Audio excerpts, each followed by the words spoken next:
Merci d'être au rendez-vous du Constical Week News. Comme tous les week-ends, on essaye comme ça de vous présenter l'actualité afro-mondiale. Elle sera rythmée comme ça avec des différents comptes rendus sur la mission qu'a effectué le président de la Cour constitutionnelle gabonaise à l'Aïe. C'est-à-dire on parlera du Gabon, on parlera aussi du Tchad avec la visite du Fonds monétaire international conduite par son directeur général adjoint. La Côte d'Ivoire avec tout le système sécuritaire qui se met en branle. C'est toujours encore des prouesses du ministre d'État, ministre de la Défense de Côte d'Ivoire, M. Teni Ibrahima Ouattara. On en parlera dans cette émission et surtout on aura un grand format spécial qui sera consacré à un politique de la République centrafricaine. Oui, c'est cela. Mais là, nous sommes en direction de la zone balnéaire d'Abidjan. Nous allons vers Bassam et on essaiera de vous présenter un peu aussi le nouveau péage, tout ce que fait aujourd'hui le gouvernement ivoirien pour rendre heureux le peuple ivoirien. À tout de suite.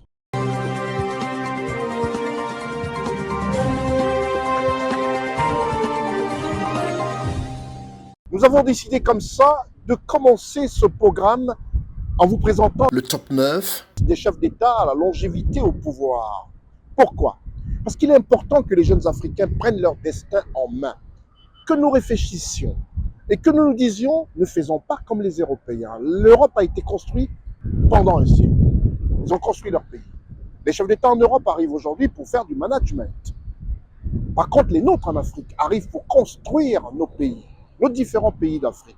Et pour construire nos pays d'Afrique, il faut du temps, beaucoup de temps. Derrière moi, vous apercevez là les travaux du côté de Port-Bouët, nous sommes en direction de Bassam, les travaux du métro d'Abidjan, qui est un projet pharaonique. Et ce projet nécessite beaucoup de temps, beaucoup de rigueur et une équipe soudée avec un chef d'État aguerri à la réussite et surtout à la maîtrise des axes économiques. Voici le top 9 les chefs d'État africains à la longévité au pouvoir. Madame, Monsieur, salut, j'espère que vous vous portez bien. Aujourd'hui, dans le top 9, nous allons parler de leadership et de longévité politique en Afrique. Si tant est vrai que l'adage d'un vieux sage d'Afrique qui disait « Ne reste pas au pouvoir qui veut, mais qui peut ». Alors forts et puissants sont les hommes d'État qui dirigent sur la durée. CNN Télévision vous présente le top 9 des présidents africains qui battent les records de longévité sur le continent africain. À la 9e place, Paul Kagame, président de la République du Rwanda, qui dirige le pays depuis 22 ans. Appartenant au groupe Tutsi, qui a connu un génocide dans le pays, le commandant du Front patriotique rwandais Paul Kagame a remporté la guerre civile rwandaise et mis fin au génocide rwandais en 1994. Il accède au pouvoir en 2000, d'abord en tant que président par intérim suite à la démission de son prédécesseur. En 2003, il a été élu président avec 95% de voix. Avant de devenir chef d'État, Paul Kagame a occupé des postes de vice-président et ministre de la Défense. Il a été réélu en 2017 avec près de 98% de voix. À la 8e place, retrouvons Mohamed VI, l'actuel roi du Maroc qui dirige le pays depuis 23 ans. Il a effectué sa première mission officielle à l'étranger lors des obsèques du président français Georges Pompidou en 1994. Il a représenté son père le roi Hassan II. En 1999, à l'âge de 36 ans, Mohamed VI succède à son père à sa mort à l'âge de 70 ans, après avoir été au pouvoir pendant 40 ans. À la 7e place, retrouvons Isaias Afwerki, président de l'Érythrée, dirige le pays depuis 29 ans. Il est président de cet État depuis son indépendance en 1993. Depuis lors, il n'y a pas eu d'élection dans ce pays. À la 6e place, retrouvons Letsi III, l'actuel roi du Lesotho, qui dirige le pays depuis 32 ans. Né David Moato Ben Beren, Letsi III gouverne depuis 32 ans. Il est devenu roi en 1990 à la suite de l'exil de son père Mozoezo II, auquel il succède. Il a été au pouvoir pendant 5 ans, puis a abdiqué en 1995 en faveur de son père, qui était de retour d'exil. Quant au roi Mozoezo, il périt dans un accident de voiture. Et Letsi III redevient roi du Lesotho définitivement et est couronné en 1997.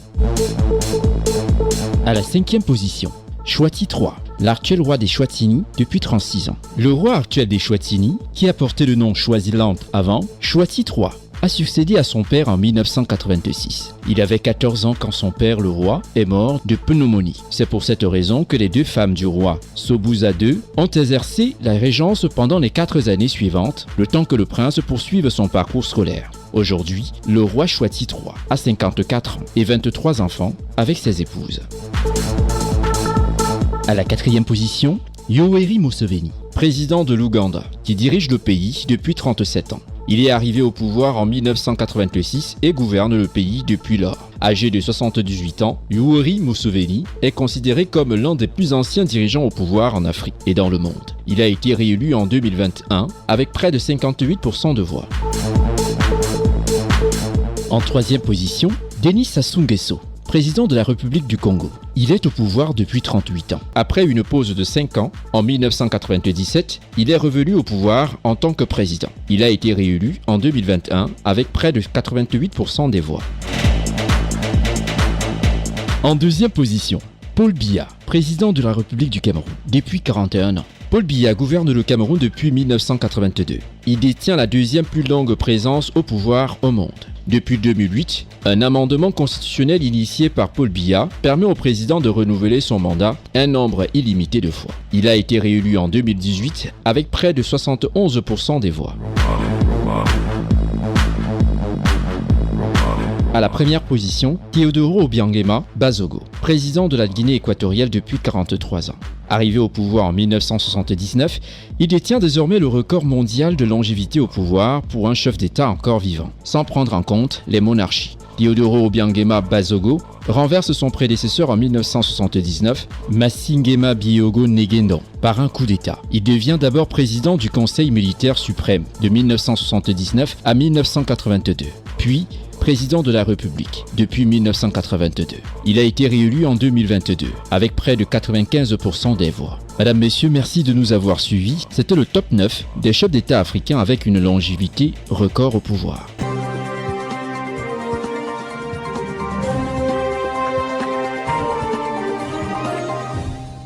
Nous quittons la Côte d'Ivoire un temps soit peu, tout en vous présentant comme ça les travaux pharaoniques qui prennent du temps du côté d'Abidjan. Nous sommes à Port-Boué. Port-Boué, c'est une des communes aussi populaires d'Abidjan, et qui est la commune qui jouxte un tout petit peu la ville de Bassam. Bassam, où nous y arriverons dans quelques instants. Nous quittons la Côte d'Ivoire pour le Tchad. Le Tchad, où le président de la transition, la République tchadienne, son Excellence Mohamed Idriss Déby Itno, a reçu une forte délégation du Fonds monétaire international, conduite par son directeur général adjoint. Un reportage de Charlotte Abdoulaye.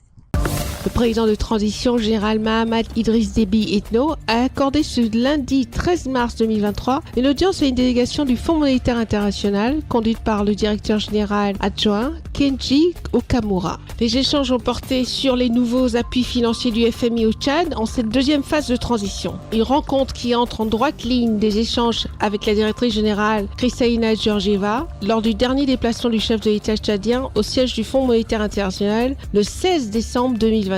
En présence du ministre des Finances, du Budget et des Comptes publics et de ses proches collaborateurs, le chef de l'État tchadien, général Mohamed Idriss Déby Itno, et le directeur général du FMI, Kenji Okamura, ont abordé tous les points intéressant le partenariat entre le Tchad et le Fonds monétaire international. J'ai eu une très bonne réunion avec le président de la République. Nous avons parlé de la transition politique actuelle dans le pays. Nous avons également parlé des difficultés que le Tchad est en train de rencontrer à ce moment. Et nous avons également travaillé pour essayer de trouver voies et solutions pour faire face à tous ces différents challenges ainsi que des risques. On a félicité Monsieur le Président parce que le programme du Fonds monétaire est sur la bonne voie. Pour le ministre des Finances, du Budget et des Comptes publics tchadien, M. Tahir Hamid Guilin, le gouvernement est disposé à respecter ses engagements le liant au Fonds monétaire international. Nous avons respecté tous nos engagements internationaux, mais aussi les engagements nationaux sociaux qui ont fait que l'économie essaie de reprendre et le FMI, voyons cela, s'est inscrit résolument à nous accompagner. Et en contrepartie, nous sommes engagés à augmenter notre niveau de recettes, à davantage maîtriser nos dépenses, à continuer à faire des réformes en matière de collecte des impôts et taxes et droits de douane, des réformes en matière de sécurisation de nos recettes, de réformes en matière de la qualité de la dépense et aussi de réformes en matière de bonne gouvernance et de lutte contre la corruption. Le chef de l'État a renouvelé son engagement à ce que l'ensemble des engagements pris par le Tchad puissent être tenus pour que nous puissions dégager davantage d'espace budgétaire pour consacrer au développement de notre pays. La rencontre entre le président de transition et le directeur général adjoint du FMI marque une étape importante dans le partenariat entre le Tchad et le FMI. Elle devra aider à améliorer la gestion économique et relever les défis actuels pour permettre au Tchad de réaliser son potentiel économique.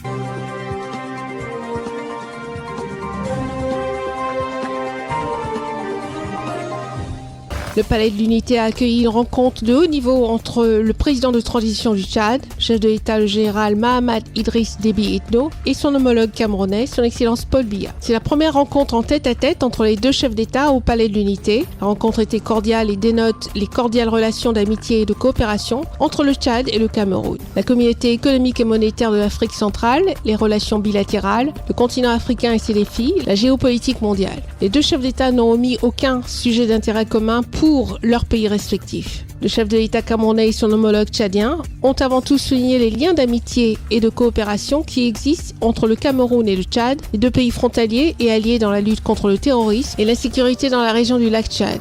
Les deux hôtes ont également évoqué les questions économiques et commerciales dans le domaine de l'énergie et du transport, ainsi que des projets d'intégration régionale dans la zone CEMAC. Les deux chefs d'État ont abordé les défis sécuritaires et humanitaires dans la région du Sahel et ont affirmé leur engagement à travailler ensemble pour y faire face. Au niveau international, les deux chefs d'État ont discuté des enjeux liés à la pandémie du Covid-19, ainsi que des questions de paix et de sécurité en Afrique, particulièrement en Libye, sans oublier le changement climatique, le développement durable et la coopération sud-sud.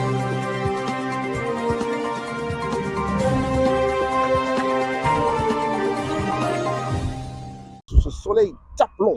En Côte d'Ivoire, il fait très chaud ces derniers temps, où s'est tenue ici à Abidjan, la capitale économique de la Côte d'Ivoire, une grande exposition de défense et de sécurité.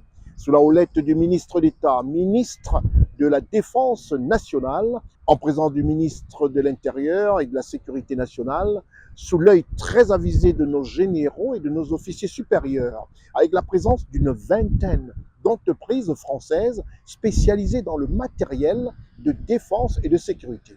Une exposition qui prouve encore une fois le vœu cher au ministre d'État, ministre de la Défense de Côte d'Ivoire, Tene Birahima Ouattara, de veiller à la sécurité des populations ivoiriennes.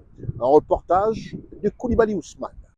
La première édition de la délégation d'affaires de défense et de sécurité s'est tenue à Abidjan en présence du ministre d'État, ministre de la Défense, M. Tene Birahima Ouattara, et le ministre de l'Intérieur et de la Sécurité, général Vagondo Diomandé, ainsi que plusieurs officiers supérieurs de l'armée ivoirienne. Cette première édition se tient du 13 au 16 mars 2023 à Abidjan. Plus d'une vingtaine d'entreprises françaises ont fait le déplacement pour Abidjan pour présenter des équipements ainsi que des services en matière de défense et de sécurité. Le gouvernement ivoirien est en permanence en quête du renforcement de la protection de son territoire, des citoyens ainsi que de leurs biens. 27 entreprises françaises qui sont venues présenter les solutions qu'elles sont amenées à proposer pour les forces armées et de sécurité de la Côte d'Ivoire.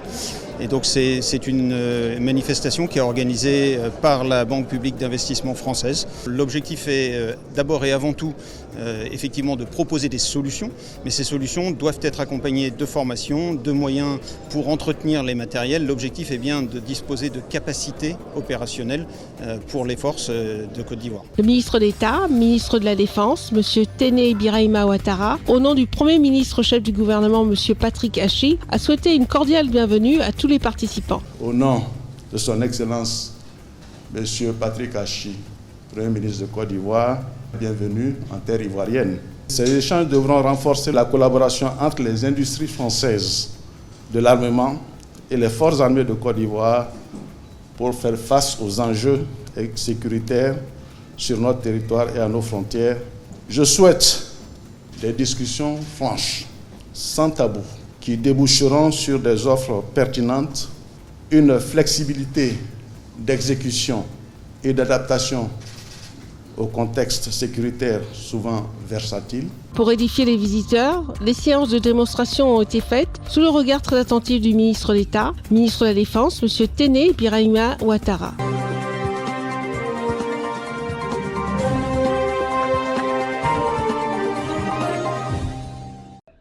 Là, nous arrivons au péage, le péage de Bassam, pour aller complètement dans cette zone balnéaire. Là, nous sommes arrivés au péage de Grand Bassam.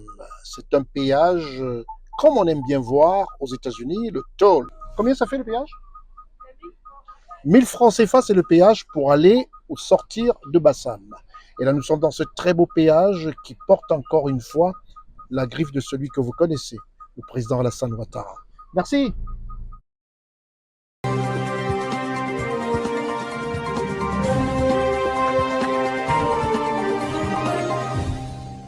Là, nous sommes au péage de Bassam, ce péage qui vous permet de prendre la route de Bassam. Cette route qui va jusqu'au Ghana d'ailleurs. Nous allons vous parler du Gabon. Le Gabon, où le président de la République, son Excellence Ali Bongo Ondimba, a reçu le président de la Cour constitutionnelle gabonaise, Madame Marie-Madeleine Boranso, qui est à la tête d'une équipe de juristes patentés, des juristes aguerris, et qui suivent depuis longtemps des lourdes charges sur le différend entre la Guinée équatoriale et le Gabon. Elle est venue faire une synthèse de toutes ces activités, de toute cette mission, la version écrite remise au président de la République gabonaise. Le président de la Cour constitutionnelle gabonaise, Mme Marie-Madeleine Borancio, reçue par le chef de l'État gabonais, est venue faire la synthèse des actions posées auprès de la Cour internationale de justice à La Haye, au président de la République gabonaise, son Excellence Ali Bongo Ondimba, au sujet du différend frontalier entre le Gabon et la Guinée équatoriale sur l'île Bagné. Nous revenons, le professeur Satanga et moi, de la Cour internationale de justice où nous sommes allés déposer au greffe de cette haute juridiction le mémoire en public de la République gabonaise dans le cadre du différend frontalier qui oppose la Guinée équatoriale à la République gabonaise. Donc nous avons fait un point d'étape à son Excellence, Monsieur le Président de la République, et naturellement recueillir ses instructions pour la suite de la procédure. Nous venons de boucler la phase dite écrite, c'est-à-dire le dépôt de mémoire. Il y a eu d'abord un premier mémoire et le second, c'est celui que nous avons déposé le 6 mars dernier à la Cour. Maintenant va s'ouvrir dans les prochains mois la phase dite orale, la phase des plaidoiries. Donc nous sommes, l'équipe est en train de se préparer pour les plaidoiries. Nous continuons justement à travailler sur le dossier. Le Gabon et la Guinée équatoriale ont signé un traité en 2016 en reconnaissant la compétence de la Cour internationale de justice dans ce contentieux territorial qui date de 1972.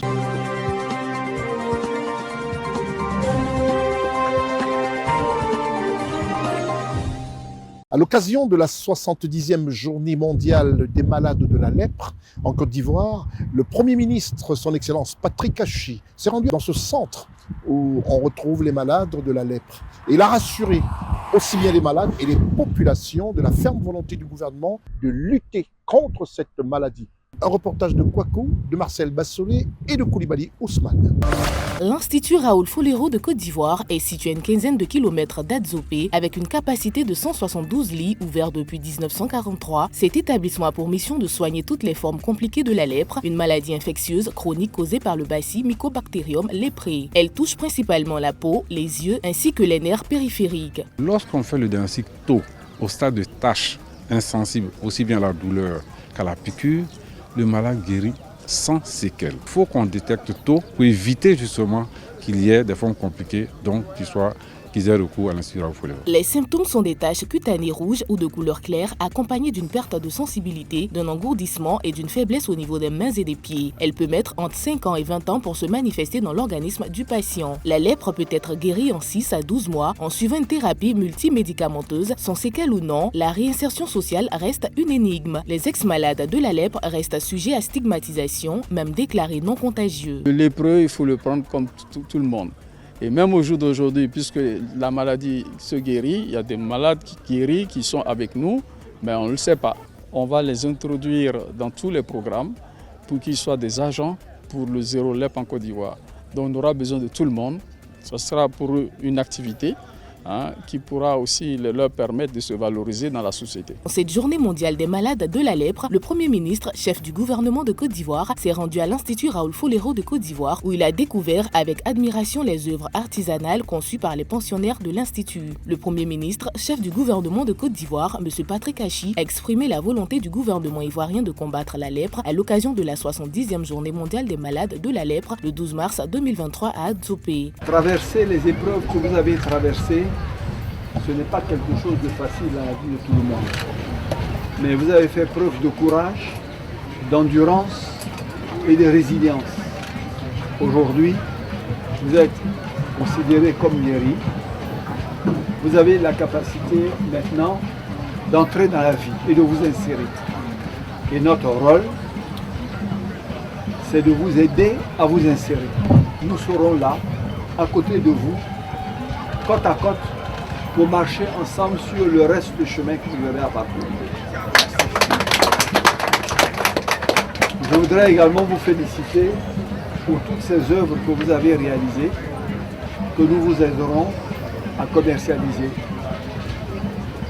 et ainsi vous permettre également de pouvoir vivre, comme je l'ai dit, décemment. Le Premier ministre, chef du gouvernement de Côte d'Ivoire, M. Patrick Achi, a appelé ses compatriotes à continuer les efforts pour aboutir à l'objectif Zéro lèpre 2030. Dans cette perspective, il a rappelé la nécessité de mobiliser près de 10 milliards de francs CFA pour financer la stratégie Zéro lèpre 2030. Pour le Premier ministre, la Côte d'Ivoire comptait plus de 140 000 lépreux avant l'indépendance. Elle a su atteindre dès 2001 le seuil de l'élimination de cette maladie en tant que problème de santé publique, c'est-à-dire moins de 1 cas pour 10 000 habitants.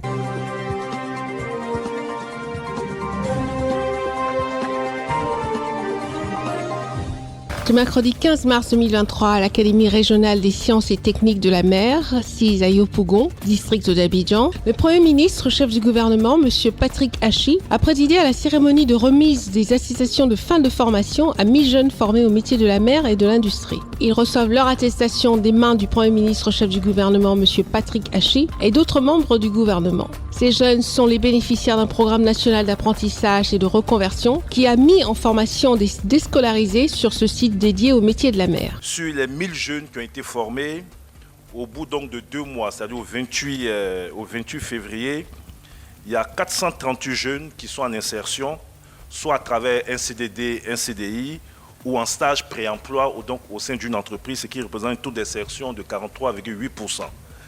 Bien évidemment, la majorité de ces jeunes sont en attente donc d'une insertion professionnelle. Et pour ce faire, un comité d'insertion a été mis en place, regroupant l'Académie de la mer et l'Agence Emploi Jeunes pour faire le suivi donc, de leur situation post-formation. Et l'idée pour nous, c'est que dans les 6 prochains mois, tous ces jeunes puissent avoir une opportunité d'insertion professionnelle. La porte-parole des bénéficiaires, Mlle Battier Lou Florence, a traduit sa gratitude au président de la République de Côte d'Ivoire, son Excellence Alassane Ouattara, pour sa vision, sa volonté et son engagement acharné pour une jeunesse au travail. En arrivant, nous ne savions pas ce qu'on appelait scaphandrier ou marieur. Désormais, ces mots font partie de notre quotidien. Tout cela pour vous dire, Monsieur le Premier ministre, que nous sommes prêts pour être embauchés dans les entreprises de la place afin de participer au développement de notre beau pays. Nous voulons donc profiter de cette occasion pour exprimer notre gratitude à son Excellence Monsieur Alassane Ouattara, président de la République de Côte d'Ivoire, pour sa vision, sa volonté et son engagement acharné pour une jeunesse au travail. Le Premier ministre, chef du gouvernement, M. Patrick Achi, a dit l'engagement du gouvernement à amplifier ses actions afin de permettre aux jeunes de se former avec efficacité pour bâtir une vie durable et stable. L'essor économique lié au monde portuaire et de l'océan nécessite des ressources humaines bien formées, nombreuses, engagées et motivées. Et c'est de vous dont nous parlons, vous, les 1000 talents aujourd'hui diplômés ici à Abidjan, dans cette académie, 1000 jeunes formés au métier de la mer, 1000 jeunes qui vont progresser dans la vie active, 1000 jeunes qui vont faire grandir leur patrie. Dans tout le pays, des jeunes formés au métier de l'agriculture, de l'élevage, des jeunes formés au métier de l'industrie ou de la mécanique, des jeunes formés au métier du digital, du tourisme ou du BTP. Des centaines de milliers de jeunes seront formés cette année, apprentis et stagiaires répondant aux besoins de la nation et de son développement, répondant à l'appel du président de la République pour bâtir une Côte d'Ivoire toujours plus prospère et solidaire. Une volonté du gouvernement d'afficher son désir d'intégrer la jeunesse dans tous les secteurs d'activité. En octobre dernier, j'ai procédé au lancement du programme national de stage, d'apprentissage et de reconversion qui permettra de mobiliser des opportunités de formation et d'insertion pour environ 660 000 jeunes sur la période 2022-2024. Le but de ce dispositif est d'améliorer l'employabilité de l'ensemble de notre jeunesse et notamment des plus vulnérables, les plus éloignés de l'insertion et de l'emploi. C'est pourquoi l'État tend la main et aide tous les jeunes qui veulent avancer. C'est aussi pour cette raison que nous avons initié le programme École de la seconde chance, qui regroupe tous les dispositifs qui offrent un moyen de formation et d'insertion pour les jeunes dont le niveau scolaire, l'expérience professionnelle, mais aussi tout simplement le chemin de vie et parfois les accidents de parcours qui peuvent le traverser ne permettent pas une insertion durable et qualité dans la vie active. Ces programmes rencontrent un franc succès de participation et de résultats et nous allons leur donner toujours plus d'ampleur. 1500 jeunes ont bénéficié de ce programme, piloté par l'agence Emploi Jeunes, qui a pour partenaire de formation l'Académie régionale des sciences et techniques de la mer.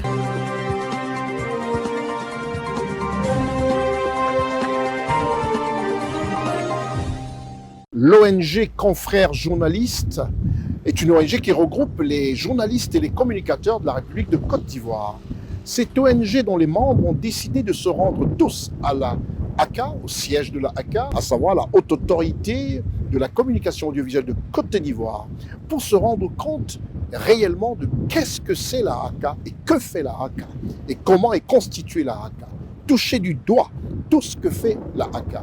C'était le mercredi 15 mars dernier, une délégation des confrères journalistes de cette ONG a rencontré tous les membres de cette haute institution présidée par M. René Bourgoin. Un reportage de Sen Abdoulaye et Koulibaly Ousmane.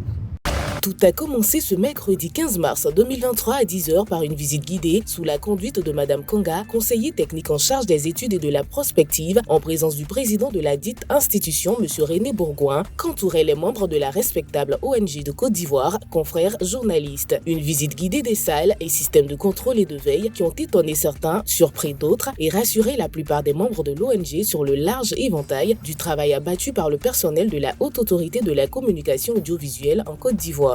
Et comme c'est de tradition, le représentant du président de l'ONG, confrères journalistes, s'est exprimé en premier pour donner les raisons de cette visite de courtoisie. Je voudrais donc exprimer nos chaleureux remerciements à notre aîné, M. le président de la ACA, d'avoir accepté de nous recevoir dans ses locaux pour nous parler de l'institution qui dirige. On entend parler de la ACA que lorsqu'il y a attribution des fréquences, télévision, radio, mais depuis quelques mois, les affaires médiatiques ont positionné la ACA sur un critère. C'est le cas de l'émission de coach Amouchi et tout dernièrement l'affaire Le Logo. On se pose des questions. Comment fonctionne cette prestigieuse institution?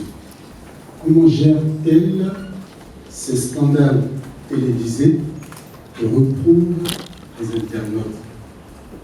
L'occasion est belle, cher René, notre président, de casser les papeaux, comme disent les vidéomans, et nous dire un peu comment ça fonctionne. Je pense qu'on avait déjà un aperçu du fonctionnement de cette institution, mais les éclairages du président de notre aîné nous permet d'en savoir davantage. C'est alors qu'en second, un des membres de la ACA a présenté aux journalistes et communicateurs le collège des membres de la ACA, expliquant comment est procédé le choix de ces derniers, détailler les missions et pouvoirs de la haute autorité de la communication audiovisuelle, dont une des plus connues reste la régulation de la communication audiovisuelle en Côte d'Ivoire. En ce qui concerne sa gouvernance, nous avons la présidente.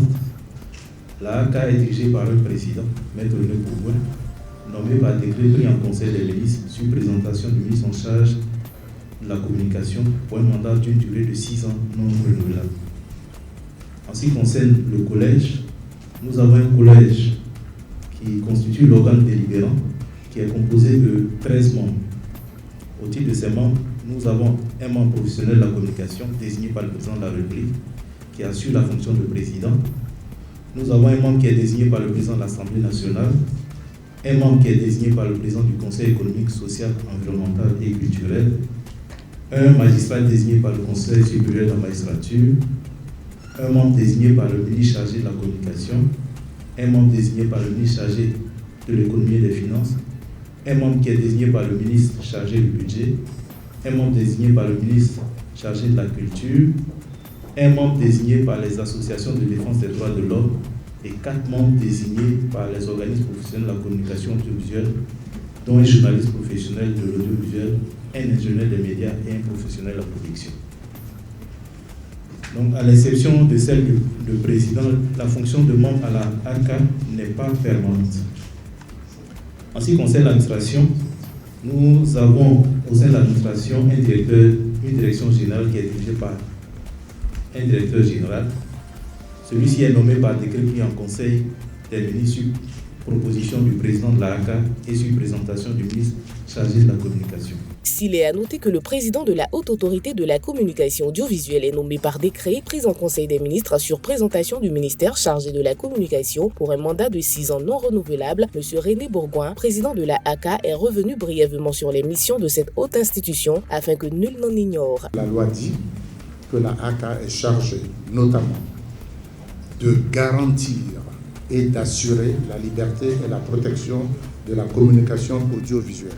On nous dit également que nous devons garantir l'accès et le traitement équitable des institutions de la République, donc de toutes les institutions de la République, des partis politiques, des associations et des citoyens aux organes officiels d'information et de communication. Nous devons également garantir l'égalité d'accès et de traitement ainsi que l'expression pluraliste de courants d'opinion, particulièrement pendant les périodes électorales. L'ACA doit également garantir l'indépendance et assurer l'impartialité du secteur public de la communication audiovisuelle, notamment la radiodiffusion sonore et télévisuelle. De veiller au respect de l'éthique et de la déontologie, bon, ça sont des choses courantes, favoriser et garantir le pluralisme dans l'espace audiovisuel, d'assigner les fréquences, bien sûr, on le fait, d'autoriser par convention les services de communication audiovisuelle et de veiller au respect du cahier des charges, on le fait aussi, exercer un contrôle par tous les moyens appropriés sur l'objet, le contenu, etc., de définir et de proposer au gouvernement les normes relatives au matériel et techniques de compression, de diffusion et de réception des émissions audiovisuelles. Nous formulons également à l'attention des pouvoirs exécutifs et législatifs des propositions et faisons des recommandations à ces pouvoirs-là. Et puis, la loi de 2022, du 20 décembre 2022, vient d'ajouter une nouvelle mission à celle qui était la nôtre, c'est celle d'assurer l'encadrement de la mesure des audiences des médias et de certifier les résultats des études réalisées. Tout s'est achevé dans une ambiance très fraternelle, immortalisée par une photo de famille avec les membres de la ACA et les journalistes et communicateurs de l'ONG Confrères Journalistes présents pour la circonstance.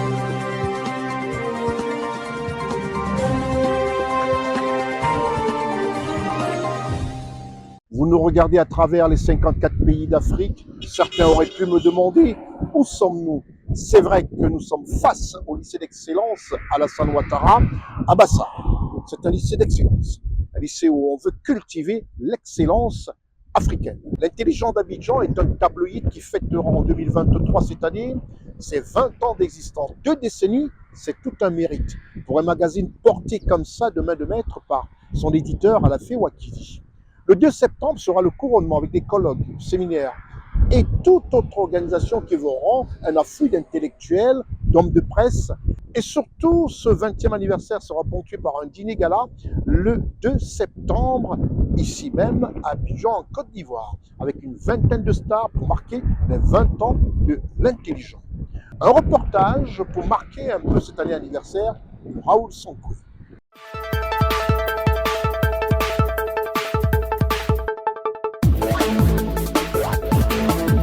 Hebdo Presse, édition spéciale. Madame, Monsieur, salut, j'espère que vous allez bien. Merci de rester scotché sur CNN Télévision. C'est Hebdo Presse qui démarre sur votre télé. Pour ce numéro, nous consacrons une édition spéciale au journal L'Intelligent d'Abidjan, en Côte d'Ivoire. Bienvenue. Créé en 2003, le journal L'Intelligent d'Abidjan est une presse de son temps et de son époque. Connu pour sa plume dans le traitement des faits et de l'actualité au quotidien, en Côte d'Ivoire, le journal L'Intelligent d'Abidjan célèbre en ce jour 20 ans d'existence. La célébration officielle de ce 20e anniversaire est prévue du 1er au 2 septembre 2023 à Abidjan. Pour meubler ce grand événement, le 1er septembre 2023, un panel aura lieu sous le thème « Leadership et promotion des femmes dans les médias face aux difficultés du secteur à l'ère de l'économie circulaire ». Puis, le 2 septembre 2023, sera organisé au petit matin un cross fitness populaire allant de Sofitel Hôtel Ivoire à RTI à Cocody. Avec en apothéose, à partir de 18h, un dîner gala prestige, couplé d'un spectacle inédit autour du concept 20 artistes pour 20 ans d'actualité. 20 artistes sélectionnés à travers la musique, l'art et la culture en général pour retracer l'histoire et l'actualité ivoirienne, africaine et mondiale des 20 dernières années sous le regard et le prisme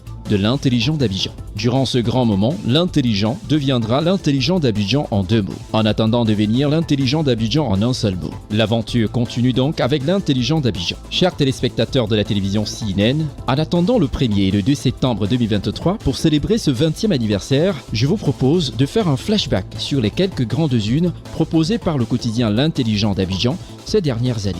La toute première publication, le numéro 001 du journal L'Intelligent d'Abidjan, paraissait le jeudi 4 septembre 2003 et titrait en grande une « IB, nouveau Braveche, tapédo de retour de Paris. L'audit, c'est maintenant mon affaire ». En fenêtre de ce premier numéro, on pouvait lire « Douf Saga, au siège de l'Intelligent, le coupé décalé en live ». Le numéro 2834 du mardi 14 mai 2013, qui consacrait la 10e année d'existence du journal L'Intelligent d'Abidjan, titrait en grande une « Manifestation d'étudiants à l'université Félix Houphouët-Boigny. Complot du micro qui ne marche pas. Pour 200 francs CFA, Bakongo échappe à un assassinat ». Le numéro 2835 du mardi 15 mai 2013 revenait sur l'assassinat manqué de Cissé Bakongo à l'université Félix Houphouët-Boigny et titrait à sa une « Voici les vrais états d'esprit des étudiants ». Une enseignante à la faculté de droit fait des révélations. Les lyncheurs du ministre ne seront plus suspendus. Le numéro 2836 du jeudi 16 mai 2013, quant à lui, titrait en grande une « Côte d'Ivoire, foncier, nationalité. Qui est ivoirien ? À qui la terre appartient-elle ? Voici ce que dit la loi de 1998. RHDP, PDCI et FPI déclenchent la bataille. Le 17 mai 2013, l'Intelligent d'Abidjan, dans son numéro 2837, titrait à sa une « Déclaration anti-RDR. Il n'a jamais porté le RHDP dans son cœur. Kakabe donne enfin raison à Blé Goudé ». Dans son numéro 3043 du lundi 24 février 2014, le journal L'Intransigeant d'Abidjan affichait en grande une, en pleine convalescence du chef de l'État, tension dans les universités, attaque à Grabo, les révélations d'un RG sur le complot ukrainien qui arrive. L'Intelligent d'Abidjan, dans son numéro 5120 du vendredi 24 février 2023, à l'ère de la célébration de ses 20 ans d'existence, titrait à sa une « Le président tunisien Kais Saïd face à l'immigration clandestine et irrégulière dans son pays, dessous d'une déclaration qui met en danger Ivoiriens et Africains en Tunisie. » Le numéro 5021 du mardi 28 février 2023 du quotidien L'Intelligent d'Abidjan titrait à sa une « Hommage du béret au chef de l'État, Abidjan-Bankono, désormais en seulement 3 heures par la route ». Le numéro 5122 du 1er mars 2023 titrait en grande une « Ça démarre aujourd'hui enfin. Voici les 13 infractions qui feront perdre les points sur les permis. Les transporteurs suspendent leur préavis de grève et se mobilisent pour la semaine de sécurité routière », nous informe L'Intelligent d'Abidjan. Bruno connaît 10 tours sur les logements sociaux, la tour F, les effondrements d'immeubles. C'est le titre proposé par le quotidien L'Intelligent d'Abidjan dans son numéro du 2 mars 2023. L'Intelligent d'Abidjan, dans sa parution du 3 mars 2023, parlait de l'Inde, de la Corée, de la Turquie, du Sénégal, des États-Unis d'Amérique, de la Suède, du Danemark, de la Norvège. Ouattara donne les nouvelles aux nouveaux ambassadeurs des 8 pays. De retour en Tunisie après les déclarations de Kaïd Saïed, qui a interdit de parole les 145 migrants ivoiriens arrivés à Abidjan. Et pourquoi d'autres se cachaient le visage, s'interroge L'intelligent d'Abidjan dans son numéro 5124. Dans sa parution du 7 mars 2023, l'intelligent d'Abidjan titrait à sa une « Adieu ». Abdoulaye Diallo est retourné hier. L'intelligent d'Abidjan s'est également intéressé au 8 mars 2023 et titré à sa une « Nous allons bâtir les vraies femmes d'affaires à Yopougon ». Dans son numéro 5127, l'intelligent d'Abidjan titré en grande une « Témoignage de la grande mosquée de Riviera et réactions diverses 2 ans après. La tristesse de la vie sans Ahmed Bakayoko continue ». Madame, Messieurs, c'était quelques grands titres proposés par le journal L'Intelligent d'Abidjan ces dernières années que nous avons triés sur le volet pour vous. Pour la célébration du 20e anniversaire du quotidien L'Intelligent d'Abidjan, il s'agira aussi de faire ressortir le traitement des faits et de l'actualité quotidienne, dont vous avez toujours rêvé durant ces 20 dernières années. Prenez donc rendez-vous le 1er et le 2 septembre 2023 pour vivre la célébration du 20e anniversaire du journal L'Intelligent d'Abidjan, à qui toute la grande équipe de CNN Télévision, de Radio Voltage 2 et de Secam Media Group souhaite déjà, par anticipation, un joyeux anniversaire. Chers fidèles téléspectateurs, c'est ici que s'achève cette édition spéciale d'Hebdo Presse consacrée à la célébration des 20 ans d'existence du journal L'Intelligent d'Abidjan. Merci de l'avoir suivi. La suite de vos programmes sur CNN, la télévision autrement. N'arrêtez jamais de sourire à la vie. À très vite pour un autre numéro.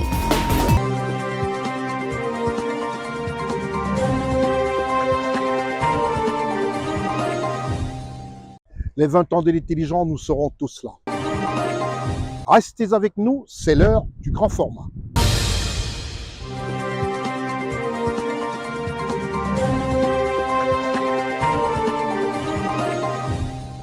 Le grand format de ce magazine est consacré à un politique centrafricain, en la personne de M. Anissé Georges Dolengele. Ce politique, cet économiste aguerri, africain, et qui nous a accordé une interview il y a 8 ans, alors qu'il préparait les élections présidentielles dans son pays. C'était à Paris, à la rue de Berry, dans le 8e arrondissement de Paris. Et c'est le grand format de ce magazine. Monsieur le Premier ministre, Monsieur le ministre, Monsieur le Président, vous portez tous ces casquettes pour avoir été tour à tour ministre des Finances et du Budget, comme je l'ai dit tantôt, en 1997, Premier ministre et ministre de l'Économie en 1999, président de la Banque de développement d'Afrique centrale en 2001, président de l'Union pour le renouveau centrafricain en 2013, c'est-à-dire votre parti politique. Laquelle de ces casquettes préférez-vous? La dernière, président de l'Union pour le renouveau centrafricain, président de parti. Et comment vouliez-vous qu'on vous appelle? Monsieur le Président. Monsieur le Président, vous avez une expérience remarquable en politique pour avoir exercé de très hautes responsabilités en économie, pour avoir eu une formation universitaire aussi brillante, et surtout cette carrière d'économiste et en tant que cadre éminent de la Banque centrale des États de l'Afrique centrale, puis président de la BDEAC et comme consultant international. C'est-à-dire que vous avez une expérience dans le milieu politique et le milieu des affaires. Mais vous n'avez même pas 60 ans. N'est-ce pas un peu jeune pour briguer la magistrature suprême dans un pays considéré comme un pays compliqué au vu de tout son aspect politique, c'est-à-dire votre pays, la République centrafricaine? Ce que je peux vous dire, c'est que ce n'est pas trop vieux, 58 ans, pour briguer la magistrature. Mais en même temps, je suis un homme expérimenté. J'ai l'expérience de mon pays, du gouvernement, des institutions internationales. Je pense que j'ai réuni ce qu'il faut pour être utile à mon pays aujourd'hui. Avec votre prénom, je peux présumer que vous êtes chrétien, Anissé Georges Dolengele. Mais de quelle ethnie êtes-vous? C'est vrai que dans nos pays, quand vous créez un parti politique, on essaie de voir de quelle région du pays est ce parti politique. Quand vous êtes candidat, on essaie de voir de quelle région, de quelle ethnie est le candidat. Et les électeurs s'identifient finalement au candidat en fonction de son positionnement régional ou ethnique.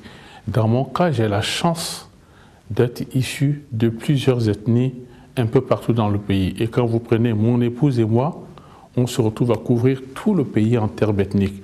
Donc je n'ai pas ce problème, ni philosophiquement, ni dans ma manière de fonctionner. Alors, Président, cette dimension géopolitique africaine n'a-t-elle pas suffisamment divisé les Centrafricains comme ça? Oui, si aujourd'hui nous avons ces problèmes, c'est parce qu'au départ, en 1993, quand la démocratie s'est faite, elle s'est faite sur ces bases-là. Les gens se rangeaient derrière une bannière régionaliste. Et petit à petit, cela a créé des problèmes. L'armée a été divisée et, chemin faisant, nous avons perdu la cohésion de l'armée. Et nous avons permis à des bandits de venir s'emparer aujourd'hui de notre pays et de massacrer des populations. Donc, effectivement, cette dimension a joué un rôle très négatif. Et que comptez-vous faire pour y remédier? Écoutez, déjà, le fait que je ne vive pas les problèmes de cette dimension ethnique me libère de toute pesanteur dans ma conduite de la politique. Et ensuite, à l'intérieur de mon parti, j'ai veillé à ce que, dès le départ, toutes les régions et les religions du pays soient représentées et que les Centrafricains se sentent chez eux à l'intérieur de l'URCA. Et ça se passe bien. Alors je présume que, comme tous les Centrafricains, vous parlez couramment le sango? Oui, vous savez qu'en Centrafrique, c'est la première langue que parle un enfant quand il naît. C'est après qu'il apprend le français. N'est-ce pas un élément fort pour asseoir l'unité nationale et rassembler les 80 ethnies que composent la Centrafrique? Aujourd'hui, c'est un élément fort pour les rassembler de nouveau, parce que il y a moins de 15 ans, ce peuple était très uni. Il n'y avait pas de problème, ni de religion, ni d'ethnie. Et aujourd'hui, la politique a divisé les Centrafricains, il faut les ressouder. Mais comme nous avons déjà la chance d'avoir une langue nationale, ce qui n'est pas courant en Afrique, cela permet plus facilement de ressouder les populations. L'Afrique en général, la Centrafrique en particulier, souffre terriblement des dérives du pouvoir personnel. Autant de pouvoir pour un seul homme, le président de la République. N'est-ce pas tentant d'en abuser? Un président est d'abord un être humain. Et si les institutions de la République ne sont pas suffisamment fortes pour mettre des garde-fous dans le fonctionnement d'un pays, petit à petit, l'entourage du président, ses collaborateurs font en sorte qu'ils conquièrent de plus en plus de pouvoir au-delà de ce que lui donne la Constitution. Il faut donc, certes, avoir une personnalité forte pour diriger nos pays qui sont des pays relativement compliqués et où l'éducation est encore à rebâtir complètement, mais il faut également des institutions fortes pour servir de garde-fou. Sans cela, la dérive peut arriver sans que le dirigeant ne maîtrise le mouvement. En sango? Nacha koroti iso tamamu batatik bianazo si azoti teratulo akandalo atemola mokigbe amola mokinzapa yekwe mopeti ondoni tona ambena ndoso tona andoti bagalezu tona ambena ndoti ati konoso azo kinganguda sitantamatene bia yeso mopeti sara pe ben là comme gongbin azoti directement ça que moki girsa peuple moki girsa azoti kodoni et moki ça comme si nzapa la mona mo batani mo moti on est encore après là si nati kodoti iso a sorongozo so que ça a sorongozo ti bagalezo a sorongo so il doit tizileti njoni et bandoda. Alors monsieur le président de l'URCA, pour l'instant monsieur le président de l'URCA, en quoi êtes-vous différent des autres personnages politiques africains? Africain, je n'aurais pas la prétention de dire que je suis différent d'eux. Au niveau de la République centrafricaine, j'ai la chance d'avoir accumulé une expérience que peu de mes concurrents auront accumulée. J'ai la chance de ne pas avoir besoin d'être président de la République pour vivre. Je pense que j'ai eu la chance d'avoir une carrière qui me permet d'avoir une retraite tranquille. Donc je ne viens pas en politique pour des fins d'enrichissement personnel ou de promotion sociale.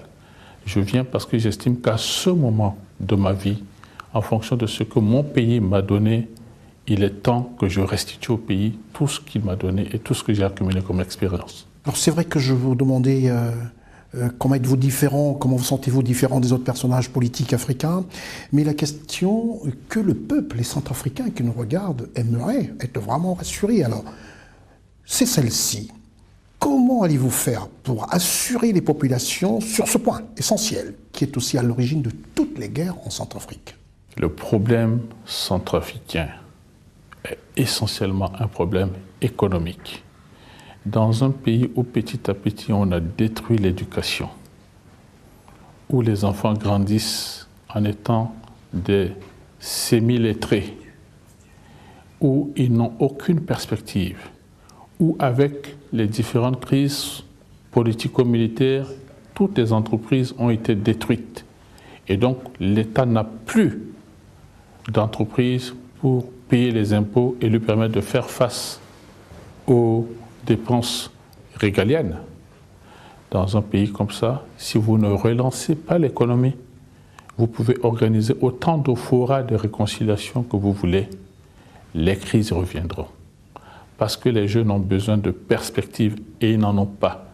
Si quelqu'un vient leur offrir une Kalachnikov en lui disant en braquant avec ça, tu peux t'enrichir, eh bien le jeune il se retrouve, il ne voit pas d'autre perspective, il va y aller. Donc l'essentiel de ma politique, si je suis élu, c'est de relancer l'économie, c'est de faire en sorte que les entreprises privées viennent massivement dans ce pays, de faire en sorte que les Centrafricains s'intéressent au secteur privé et qu'il y ait création de richesses et création d'emplois. C'est sûr qu'avec le parcours élogieux que vous avez d'économiste, d'ailleurs c'est le fond, ce qu'on peut dire dans notre jargon, le background, c'est le fond de vos études. Vous êtes un économiste et avec un parcours élogieux, pour ne pas dire que vous êtes l'homme de la situation, je présume. Monsieur le Président, une question peut-être pour détendre un tout petit peu l'atmosphère. Êtes-vous un homme généreux? Oui, je pense que je n'ai pas la réputation d'être pingre. Est-ce que vous êtes riche? J'aurais bien aimé, mais je ne suis pas pauvre. Je pense que la richesse, c'est dans le cœur. Il y a des gens très riches qui ne sont pas heureux. Il faut se contenter de ce que Dieu a permis d'avoir. C'est vrai qu'ils sont nombreux, les Centrafricains qui nous regardent. Et les Africains qui ont toujours un peu ce souci. Et cette question, on est obligé de vous la poser. Alors, cette question est de savoir si vous allez déclarer votre patrimoine. En Centrafrique, pour se présenter aux élections présidentielles, ce n'est pas obligatoire. En revanche, si je suis élu, le président de la République et tous ceux qui seront nommés membres du gouvernement devront déclarer leur fortune pour que chacun sache à partir de quoi il démarre. Comme ça, à la fin du mandat, on fera le point pour voir ce qui aura été accumulé en plus. Et les Centrafricains auront toujours le loisir de savoir comment est-ce qu'ils ont fait, avec quel argent ils ont accumulé tout ça. Je pense que c'est ça la transparence. Monsieur le Président de l'URCA, êtes-vous un homme de dialogue? Oui, je pense que si j'ai pu, quand j'étais Premier ministre, conduire une situation très difficile avec des partis politiques qui étaient dirigés par des hommes très forts. Vous savez, entre 1999 et 2001, il y avait comme chef de l'opposition le président Kolingba, le président Dako, le Premier ministre Sabel Goumba, l'ancien Premier ministre Jean-Paul Ngoupandé, Charles Massy, de très fortes personnalités comme notre pays n'en a jamais eu et qui étaient très soudés pour faire tomber le pouvoir. Si j'ai pu gérer cette situation-là à mon jeune âge à l'époque, sans qu'il y ait de crise politico-militaire. Vous avez quel âge à l'époque? À l'époque, j'avais 42 ans. Oui. C'est que j'étais un homme de dialogue. Sinon, on aurait connu tous les désordres que le pays connaît depuis. Les seules 2 années où il n'y a pas eu de désordre militaire, c'est quand j'étais chef de gouvernement, et c'est parce qu'il y avait beaucoup de dialogue. Avez-vous des alliés sur la scène politique, Monsieur le Président de l'URCA? Oui, nous avons un certain nombre d'alliés. Et quelles sont vos relations avec les pays voisins de la Centrafrique? Je pense au Cameroun, au Congo, au Tchad, au Gabon. J'ai la chance d'avoir été connu et apprécié par ces chefs d'État puisque pendant une dizaine d'années, j'ai géré leur banque de développement. Ils me connaissent comme dirigeant. Alors, Président, vous dites quelque part que toutes les crises centrafricaines ont une origine commune, c'est-à-dire l'extrême pauvreté, qui, selon les derniers chiffres qui circulent, dépasse les 70%. C'est vrai que vous êtes toujours très porté sur cette jeunesse qui représente pratiquement 70% de votre peuple et votre pays.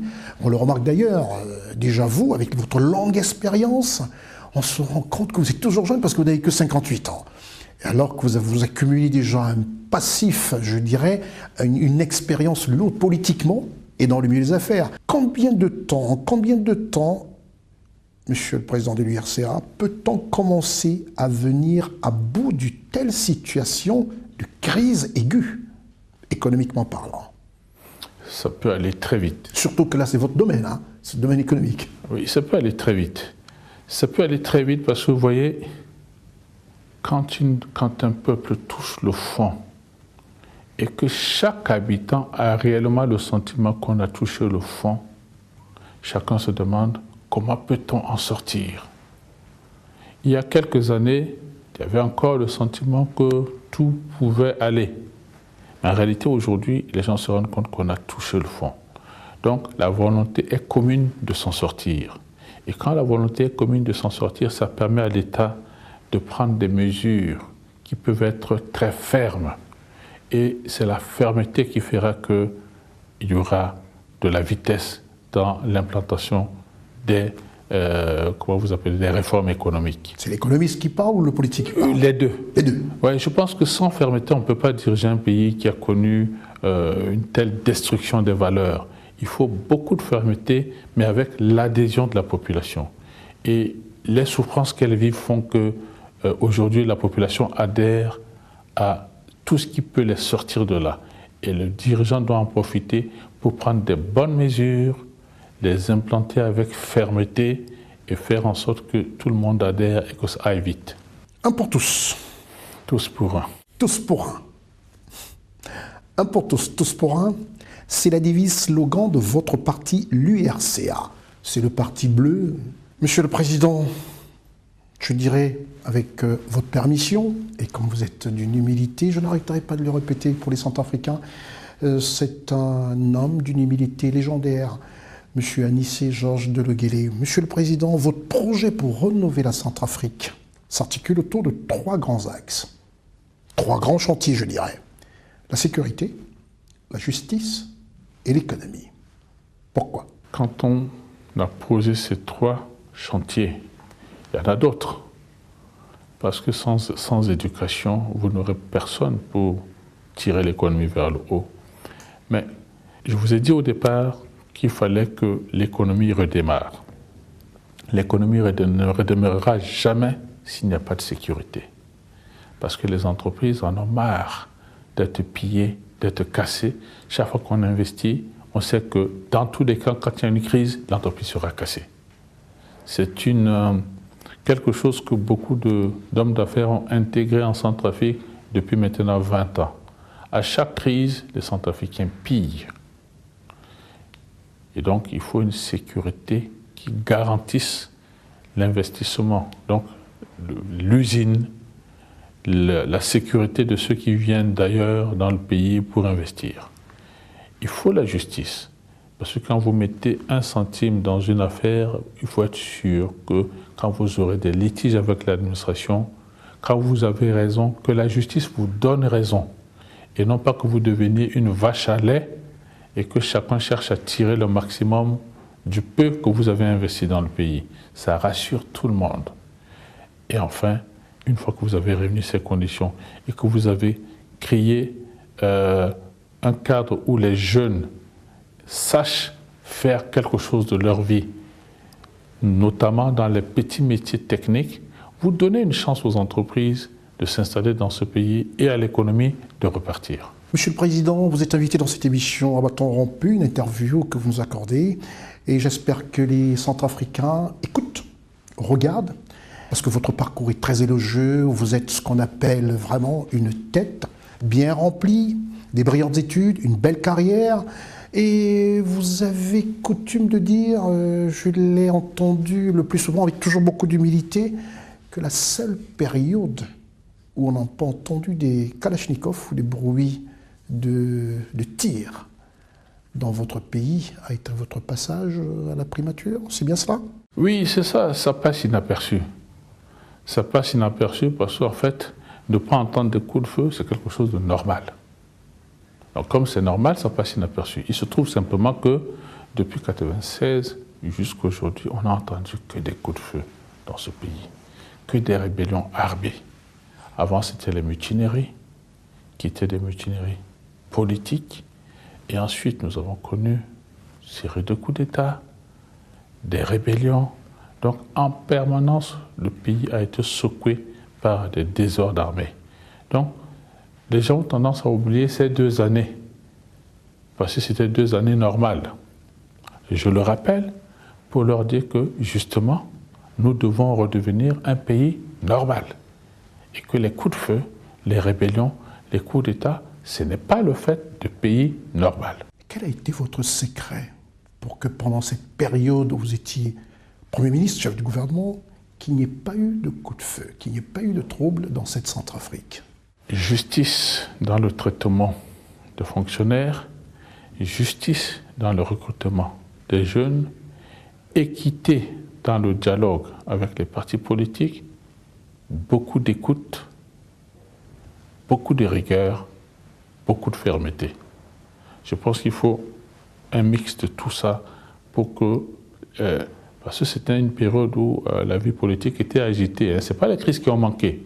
Nous avons connu une grève de plus de 3 mois, nous avons connu une rupture d'approvisionnement en carburant, nous avons connu des crises majeures où la population était dans la rue, mais pas de désordre armé. Parce que l'État a su dialoguer avec la population, l'État a su trouver très vite les solutions aux problèmes qui se posaient, et l'État a su respecter les hommes politiques qui donnaient de la voix et leur laisser un espace pour s'exprimer. Si vous les verrouillez, s'ils n'ont plus d'espace pour s'exprimer, ils demandent aux hommes armés de s'exprimer à leur place. C'est terminé, je profite ici pour remercier Sylvie de Boisfleury, aux côtés duquel un homme de main, un homme à l'expérience lourde, Pierre Bédou, Hilaire Blanchard qui coordonnait tout petit peu cette émission, et la maquilleuse, et tout le monde, tous ceux qui ont permis de mettre une pointe à la réussite de cette interview. C'est terminé à bâton rompu. Au revoir.